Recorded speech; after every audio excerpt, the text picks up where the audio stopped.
జగన్మోహన్ రెడ్డి గారు అసెంబ్లీకి వచ్చారండి. వచ్చి 11 మందితో వచ్చి 11 నిమిషాలే కూర్చుని పారిపోయాడు.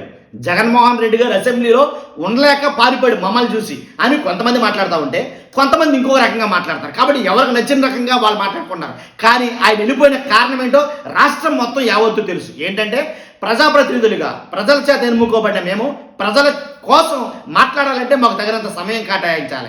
ఆ తగినంత సమయం కేటాయించాలంటే అది ప్రతిపక్ష హోదా ఉంటేనే జరుగుతుంది. అది వాళ్ళ అభిప్రాయం. కాబట్టి అది వాళ్ళ అభిప్రాయం అయితే పవన్ కళ్యాణ్ గారు మాట్లాడుతున్నారు, ఆయన అభిప్రాయం ఏంటో తెలియజేస్తున్నారు. జగన్మోహన్ రెడ్డి గారికి ప్రతిపక్ష హోదా ఇవ్వాలా వద్దా అనేది పవన్ కళ్యాణ్ గారు తెగేసి చెప్పాడు. కాబట్టి ఆయన చెప్పిన మాటలంటే ఒకసారి విందాం.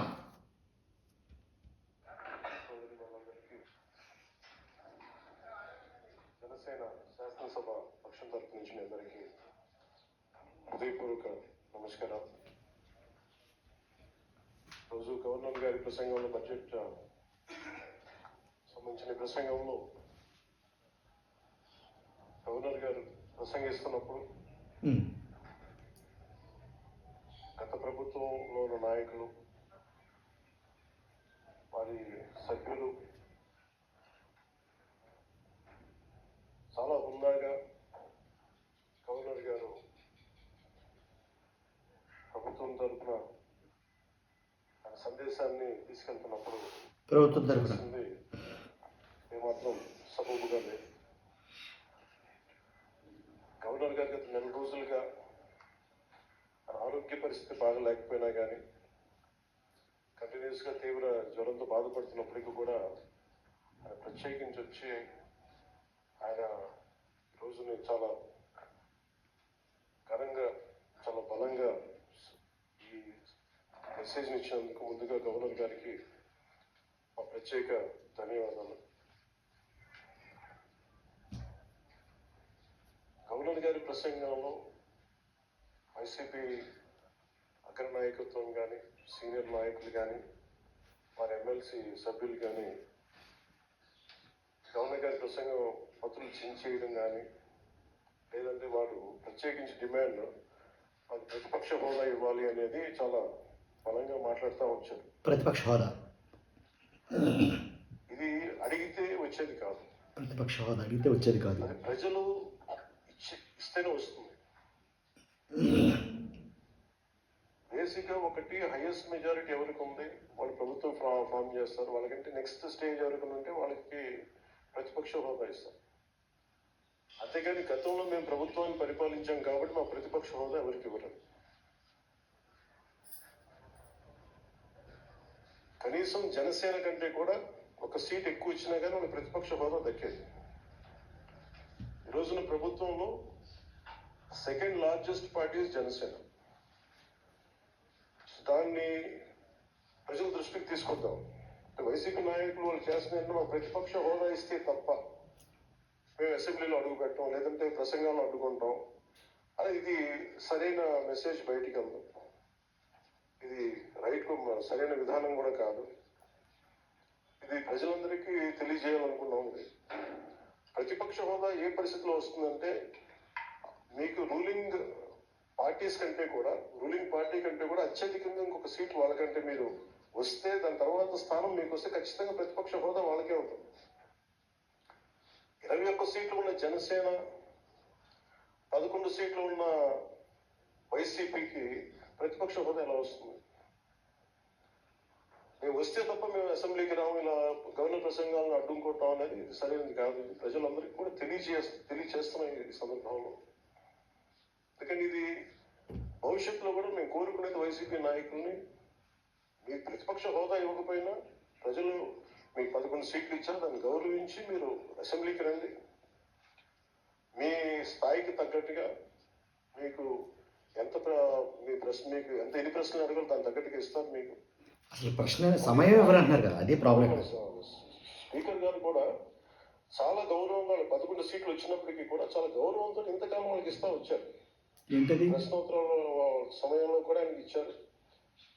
గతంలో కూడా ఇవన్నీ ఆయన రావడానికి కూడా ఆయన ఎలా రావాలి, ఏం చేయాలి, దానికి కూడా చాలా ఏమాత్రం ఇబ్బంది పెట్టకుండా గతంలో కూడా చేశారు. ఫస్ట్ మీరు మనకి గవర్నమెంట్ ఫామ్ అయిన తర్వాత కూడా వీటిని దృష్టిలో పెట్టుకొని వైసీపీ హుందాగా వ్యవహరించాల్సిన అవసరం ఉంది. వైసీపీ నాయకులకు కూడా మీకు బాధ్యత ఉంది. ఓకే.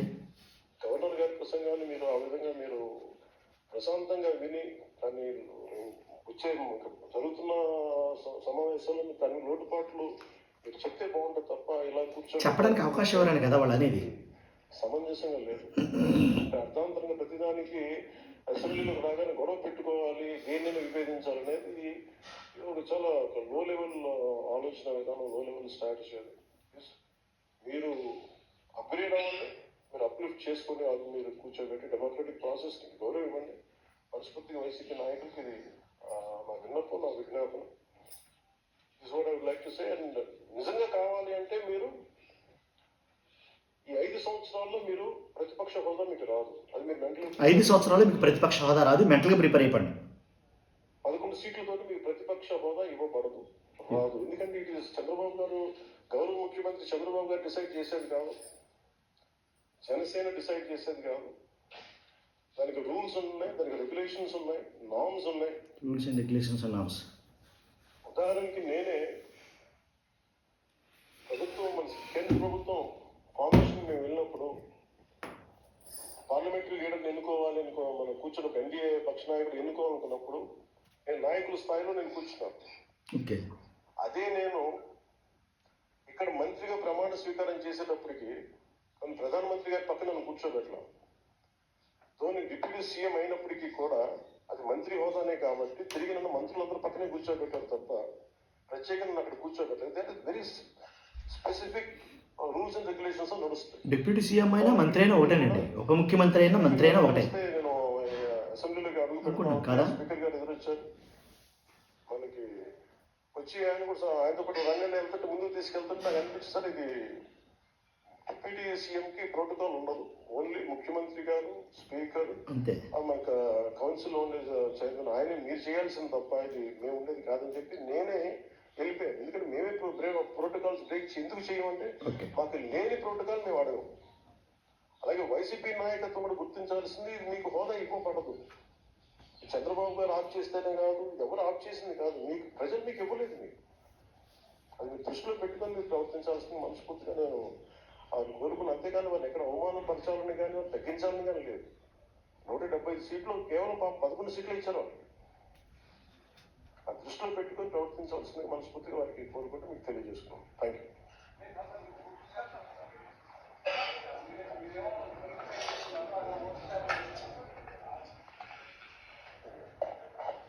ఫస్ట్ అప్పుడు ఏం చేయాలంటే సార్,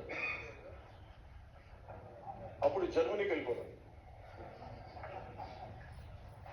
జర్మనీలో ఏంటంటేనండి, నేను జర్మనీ రిజల్ట్స్ కూడా ఏదో వచ్చినాయి చూస్తాం మా ఎలక్షన్స్లో. 25% వచ్చిన హైయెస్ట్ మేజర్ పర్సంటేజ్ వచ్చిన ఓటుకి ఇన్ని ఎంపీస్,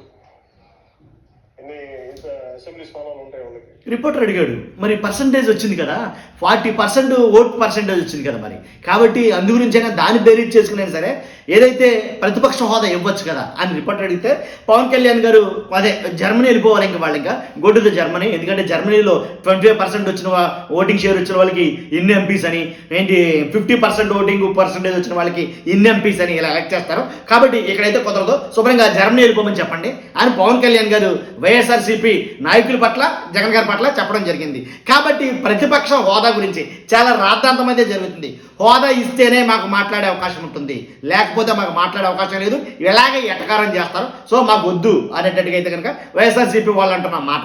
చూద్దాం ఏం జరుగుతుందో రానున్న రోజుల్లో, రానున్న అసెంబ్లీ సమావేశాల్లో చూస్తున్నా. మీరు అందరూ కూడా మీ అభిప్రాయం కూడా తెలియజేయండి, తప్పలేదు. ఎందుకంటే కనుక వైఎస్ఆర్సీపీకి ప్రతిపక్ష హోదా ఇవ్వచ్చా ఇవ్వకూడదా, రూల్స్ రెగ్యులేషన్స్ అండ్ నామ్స్ ఇవన్నీ కూడా మనం చెప్పుకోవడానికి మనం కావాలనుకుంటే రాజు తరుచుకుంటే కొరడ దెబ్బలు కొద్దిగా ఉంది.